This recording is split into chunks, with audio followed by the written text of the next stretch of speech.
विरोधी पक्षनेते राहुल गांधी आपल्या संसदेच्या प्रवेशद्वारावर चहा बिस्किट खाऊन आंदोलन करत होते।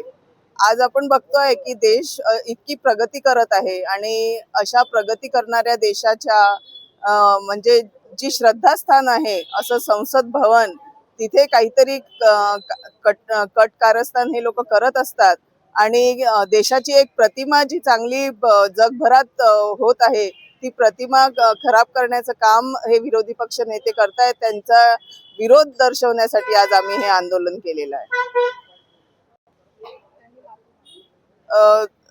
देशाच्या संसद भवन येथे असे करण्यासाठी त्यांनी आपल्या सगळ्यांची माफी मागावी आणि देशात अशा गोष्टींचा आपण भारतचे रहिवासी म्हणून आपण ह्या गोष्टींचा विरोध केला पाहिजे आणि त्या लोकांनी माफी मागितली पाहिजे। हेच आजच्या आंदोलनाची मागणी आहे।